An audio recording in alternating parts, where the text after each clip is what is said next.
हाँ, कई नाम है आप और कई गांव आया। सर मेरा नाम अजीत सिंह चुंडावत है और हम सभी ग्राम पंचायत लसानी तहसील देवगढ़ के वासी हैं।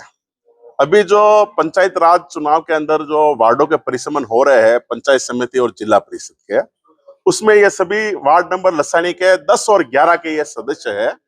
अब हमारे वहां ओछी राजनीति के चलते हुए वार्ड नंबर 10-11 जो लसानी में था पूर्व में भी, गांव लसानी, ग्राम पंचायत लसानी, और वार्ड नंबर 10 और 11 के अंदर कलालो की आती, कुराछो खेड़ा, हाथीपाटा, तालाब का बढ़िया, समुद्रा, गोजरों का बढ़िया, रेबरी की डाणी, छतरिया, ये सारे गांव आते हैं ग्राम पंचायत लसानी में। ये पूर्व में पंचायत समिति वार्ड नंबर 15 में थे। इस बार राजनीति से प्रेरित निर्णय लिया गया, राजनीतिक दबाव में निर्णय लिया गया, वहां के लोकल एमएलए हरि सिंह जी के दबाव में यह निर्णय लिया गया और इन सभी गांवों को वार्ड पंचायत समिति के वार्ड 12 में डाले, जो कि इसरमंड पड़ता है। मैं आपको मानचित्र के माध्यम से बताना चाहूंगा, ये लसानी के गांव है सारे और ये इसरमंड पंचायत के गांव है। ये वार्ड नंबर 11, ये 10 है। अब इनको लसानी से तोड़ के ये जाकरा एक गांव, उससे 15 किलोमीटर दूर कालागुण और इसरमंड को मिला के एक वार्ड बना दिया। ये पूरा राजनीति से प्रेरित है।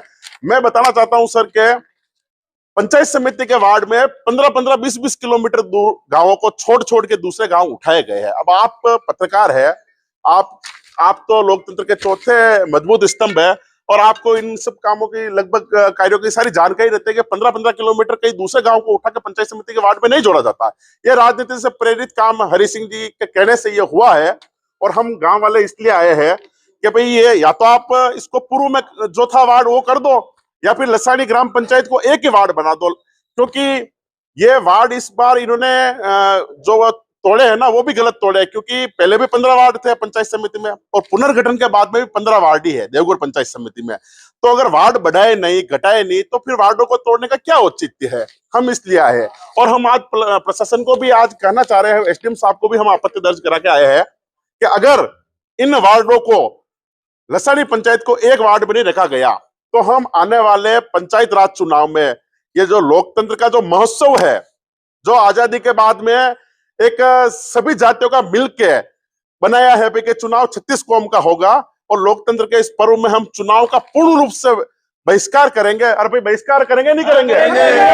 एक आदमी वोट डालने नहीं आएगा और प्रशासन जब हमें मनाने के लिए आएगा, उस समय आएगा, प्रशासन की मजबूरी रहेगी, तब हम प्रशासन को याद दिलाएंगे हम एसडीओ कार्यालय में हम धरना देके बैठे थे, हम कलेक्टर में धरना के बैठे थे, आप लोगों ने हमारी पीड़ा नहीं समझी, इसलिए हम इस मतदान का हम बहिष्कार करेंगे, या तो हमारी जायज मांगों को मानिए। आप